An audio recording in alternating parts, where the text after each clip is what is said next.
Got a motion we make, have to come out of executive session. So moved. And second? Second. All in favor? Aye. All right, very good. Yes, thank you. I'd like to go back to our agenda item very quickly. Transportation planning strategies. I think we all recognize that in our transition from last year's approach to this year's approach, that transition as well as increased ridership and enrollment has not made for a good start for transportation this year. We all own that and take full responsibility for the challenges.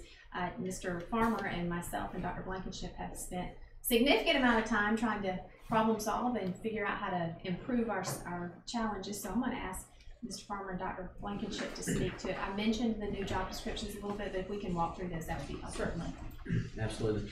And I want to say thank you, Dr. Howard and the board, for your time and your support. And, you know, we had talked a little bit about this at the last session. Basically what we've done is kind of prioritize. We have 3 priorities here as you see on your paper. And the first one begins with basically our office transportation staffing. Right now, we looked at other counties and did a little bit of comparison. Most counties that surround us have 5 in the office to support logistically, I call it the troops out in the field. We currently have myself and a transportation specialist and a driver safety trainer. So we are definitely overextended and, as they say, short-handed. And so in saying that, if you notice, we have talked about the needs, and I think, you know, in reclassifying and reorganizing our structure, this falls right in line with what type of goals we're trying to achieve to support our staff in the field. And in doing that, we are all wearing a lot of different hats. Also in our shop, you know, we have 3 shop mechanics and we have 120 buses. So that's an average of 40 per mechanic.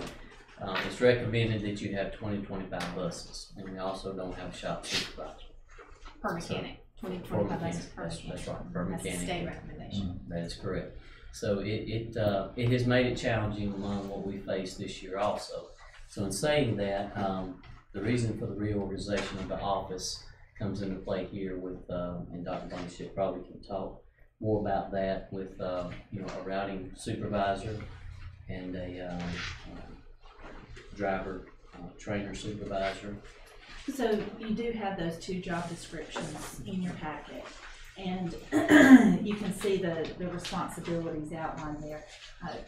Many of these responsibilities, the ladies in the office are already handling, but in order to bring in the staff that is needed to support to provide the level of support that is needed, we would add some supervisory roles to both of their responsibilities. With the transportation routing supervisor, you see that they are responsible for all of the routing and for assisting in determining what that routing is, and training others to assist with the routing. We have talked about bringing in some hourly, some bus drivers on an hourly basis to learn routing and also to help with dispatching.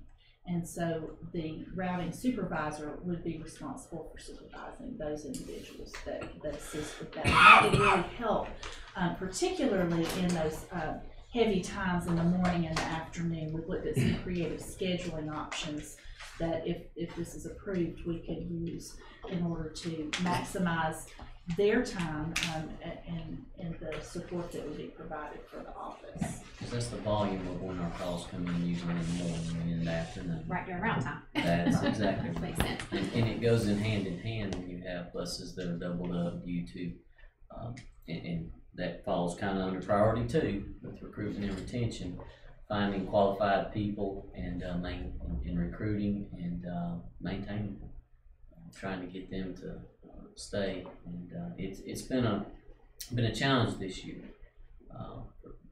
It's hard, since the economy is in such a good place.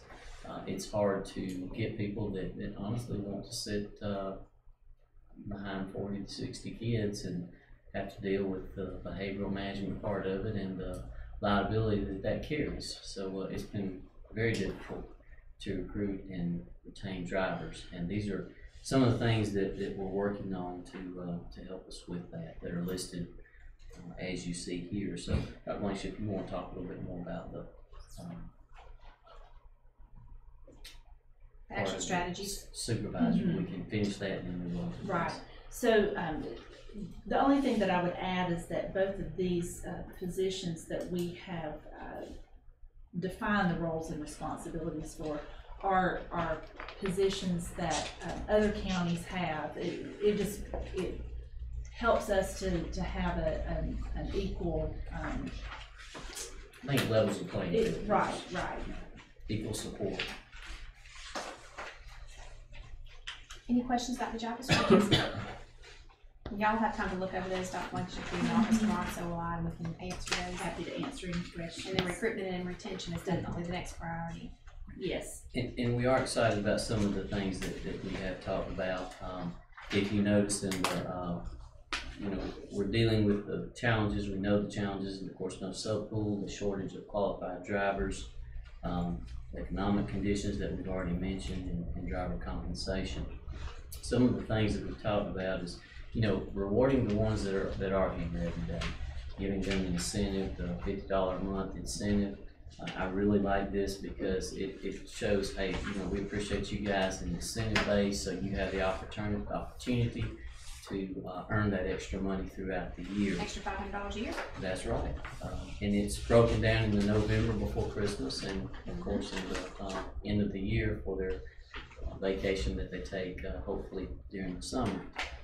You'll also notice too that on top of that, when we get new buses and the way we allocate those, I'm excited about this because this levels the playing field and the way we allocate it. So if you are here and have perfect attendance all year, then there will be a special get-together that we have. And if we have 10 new buses that year and 15 with perfect attendance, there'll be 10 envelopes.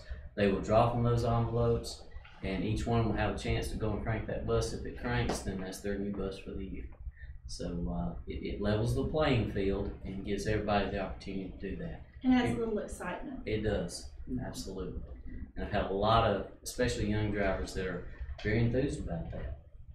So here again, it's an incentive to be here. One of the other things that we have talked about is ensuring that our pay is competitive with surrounding counties.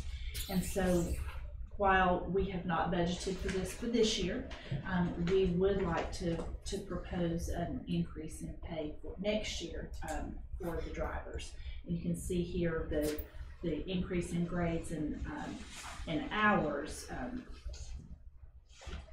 The increase in hours helps to explains the alignment of the grades on the salary schedule. So this would ensure that there would be a little bit of an increase for the drivers.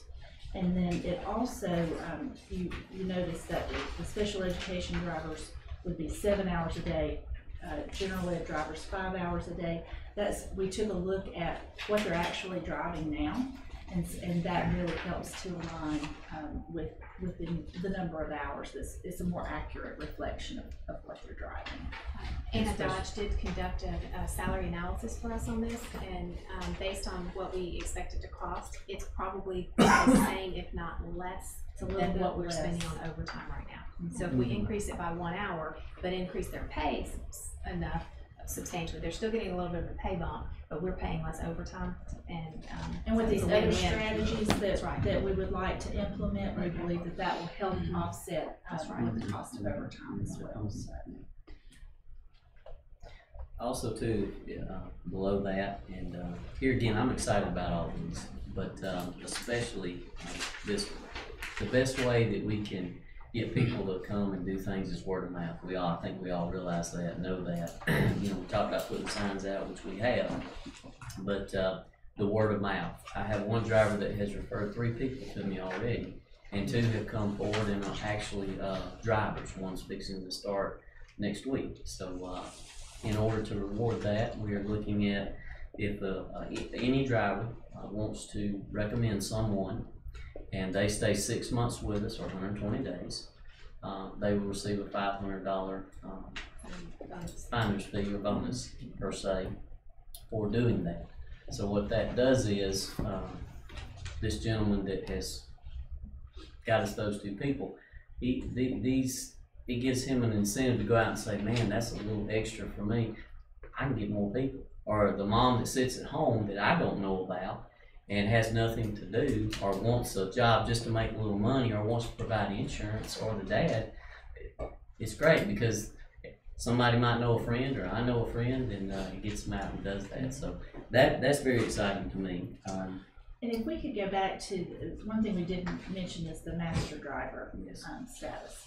And one of the things that we've talked about since I came on board is making sure that we invest in our people and make sure that we have high quality, that all of our employees have professional growth opportunities. And so what David and I have talked about is developing a multi-course professional development sequence that drivers, if they choose to participate in it and complete it, could then earn master driver status. And it would mean a little bit of a pay bump for them, but it would also, to me, the most important thing is that it gives them professional knowledge that helps to increase their ability to be the very best driver that they can be. Well, I think it falls in line too. We offer teachers professional learning. Right. And this offers our drivers who are our forefront. And then at the end of the day, they're the last thing that the children see, professional learning also. So I think that ties hand in hand with what we're trying to achieve. Yeah, as you've heard us say before, there's not another job in the district that we ask somebody to transport safely, but at the same time turn their back on 40 kids.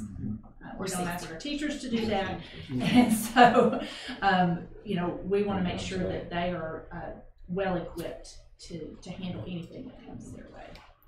And we really have a great team, and we're doing inspection this week, and inspectors are here. It has been an amazing team effort, especially with 3 mechanics. I was going to say that's pretty good. And we are, there's no we, they are knocking it out of the park. I am proud of each and every one of them. We have a team inside, a team outside, and we have 2 lines going to inspectors. And if there's an issue, the mechanics jump on it, they fix it. And I'm proud to say, as of tonight, any bus that had any issues has been fixed, and they are all ready to roll out on the board. So that is a big accomplishment. I can tell you this, they worked through lunch to make that happen today. And I just want to say thank you for that team. Thank you for all the drivers that did what we needed to on those buses to make sure that that process was a smooth process. It's not an easy transition. process. No, They ma'am, don't it's play. not.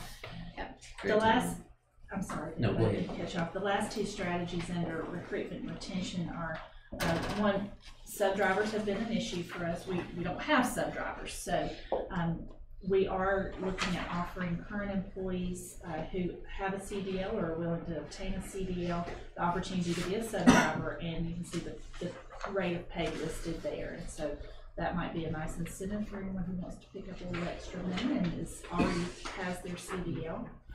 And then I'm excited about the possibility of this one as well, because our employees who are in PSERS don't have the same level of retirement plan as our TRS employees do. And so what we're proposing is that we would provide a matching contribution for PSERS employees up to $500 a year in a 403B supplemental retirement plan. And so that helps to bolster their ability to retire a little more comfortably. And to stay with it to retire. Yeah. And to stay to retire. That's the key. That's part of that retention plan, to where we're giving back to them. They're investing in us, so now we're investing in them even more. And it does give that incentive to say, hey, if I stay so many years, in 10 years and $500, and I put 500 in, that's 10,000 extra. I mean, that adds up quick, especially in the retirement plan as such. We are very excited about that. You want to take priority 3? Priority 3, yes. This has been a combination effort of people, Ms. Bridgman, Dr. Howard, Dr. Blankenship. We have met with 2 companies currently, and we are looking at trying to improve our communication to our stakeholders and the logistics part of it, which would help with route times, arrival times. The biggest calls that we get is when we double up in the morning and afternoons. Where's our bus? My kid's been standing here. And I understand all that. And it's something that has been a great challenge this year and even in years past. But these type of companion tools that complement our VersaTran routing will help assist parents and students in knowing if we've got a bus that's doubled up, then that can be pushed out. There's a lot of aspects to that, but the communication part and the logistics part of what we're basically looking at for this tool to help us and assist us with. And it goes hand in hand with the system of VersaTran that we're already using now. Here Comes the Bus is one of them, and it's got a lot of cool features. A lot of analytics. You can track timing, Yes. some things that you can run some reports, and then the more data you have, the more informed your decisions can be. But the thing I like about it is it can establish to where when that bus gets close, that parent gets that push out, and that fence can be created, that geo fence it's called, can be created to where, oh, there's the beep, so if it's going to be late, I can send my kid out, and they may not have to stand out there for 30 minutes wondering where the bus is. And that part I'm excited about. Sending out that, hey, the bus is going to be doubled up, it's going to be late to that specific route. These are all things that, here again, will complement what we're already doing in VersaTran. So this is again for your consideration. We do have the job descriptions with your support as an action item on Monday evening. So if you'll look over those in between now and then, if you have any questions or concerns, you can contact myself or Dr. Blankenship or Mr. Farmer. But a lot of work has gone into strategies to improve, and I appreciate David's diligence. He's felt the pressure. We all have felt the pressure, and we're committed to making this an improved situation for sure. And Dr. Howard, I want to mention too, concerning those job descriptions, I have 2 individuals in the office that I want to say that they have went above and beyond and continue to do that and bear the brunt of a lot of things. And I just want to say thank you to them publicly, and let them know that that you know we do appreciate them. I appreciate my whole department. The support has been given from the parents, the board, and everyone else here that are stakeholders. We're looking forward to it, and thank y'all for your support. And thank you, David. And we're leaving the facilities section, but Dr. Morris is sitting back there, and I just want to publicly thank her for. She had a 5-year review, November 13th, or really the week of that November 13th. They were here for 3 or 4 days, and it's still going on to some extent. But the site visit was exemplary, and she got great reviews at both the two sites visited were North Jackson and South Jackson. And so appreciate the work that went into her and her team getting ready for that site visit. So thank you very much. Anything you want to share about that? Glad it's done, at least partially done, right? 95%. That's good. Thank you. All right, Dr. Blankenship, you want to continue with the human resources updates? Absolutely. So the first thing on our list under human resources is the enrollment overview. So you'll see that this has been updated for November. And overall, since August, we have had a net increase of 2 students. However, we hear a lot about, we have all these students coming into our district. I promise you they are coming in. We've had, since September 1st, we've had 226 students enroll in our district. Those are brand new students that were not with us before. We have also had 224 students leave our district. So, and that's not transferring from school to school. That's actually completely leaving our district for a variety of reasons. So, so the activity is there, and we will continue to monitor that to see how that goes throughout the year. Job descriptions we've already discussed, and like Dr. Howard said, I'm in the office all day tomorrow. If you have questions, feel free to call me. I'm happy to answer those. The next is our salary schedule revision, and we want to ask that the board approve this because we needed to make an adjustment on the maintenance supervisor position. It was incorrectly placed on the salary scale initially, and so we need to make that adjustment. And then there was a typographical error on grade 3, and so we've corrected that on here as well. The other things that you see on here are the placement of the 2 positions that align with the job descriptions that you have for approval. And then finally, do you have any questions about the salary schedule now? Again, I'm available tomorrow to answer any if you have any. And then finally, we've got our list of personnel action items for your consideration. And I do want to point out, we have a speech language pathologist on here that is not necessarily a new position. We did not fill the position when the speech language pathologist from Benton left. And so we've had an increase we've been handling that through contracted services. We've had an increase in the number of students who need those services, and so it really behooves us to hire this person on because we're really using them full time as a contracted service. So we would like to ask for your And she's been with us approval. before. Those of you who have been with us a while, she's a treasured individual, so we were lucky to get her to come back. And Dr. Blankenship, if you don't mind, I'd like to point out a couple of others that I'm very proud of. Congratulations, Mr. Farmer. I see several bus drivers on here. That's a good thing.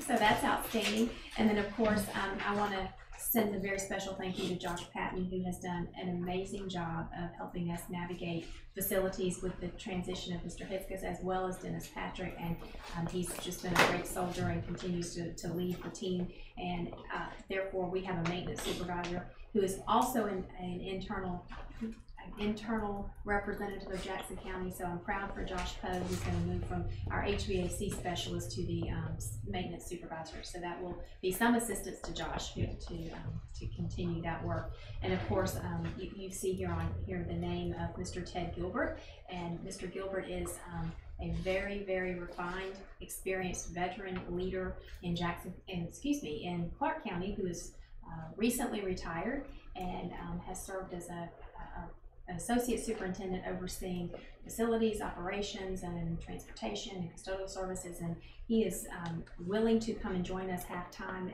or 49% time, and I think he will be a tremendous asset. And so that's a recommendation that I'm grateful for your support in making, and I think he's going to be a great benefit to our district. So thank you for that. Glad to see a few substitutes too. Yes. And I would love to just highlight Michelle Bowen, who has worked diligently to find substitutes to add to our substitute pool. Michelle Bowen has done many amazing things. She really She's a has team player here. been like a dog with a bone, so to speak. And anytime somebody comes in to make an inquiry, or they put in an application for one thing, she's following up with them to see if they would like to substitute. And so we have added a few substitutes through that manner. So that is all the items that we have for the board. I do want to correct myself, and Amanda took care of us, and the board agenda for Monday night is in the back of your packet, so you have that for your review, and you can see the things that we'll be reviewing for recommendation, as well as the minutes from the previous meeting. So I'm sure you have to review those. But that's all the items we have for us this evening, and just want to send a very special thank you to this team. This is the December close of 2007, and so as a work session, thank y'all. This has been a challenging beginning to the school year, but I am absolutely convinced that 2018 is going to be a remarkable experience for all of us. So thank you for your hard work and commitment. All right. Yes, sir. Very good. See you Monday night. Motion to adjourn. Second.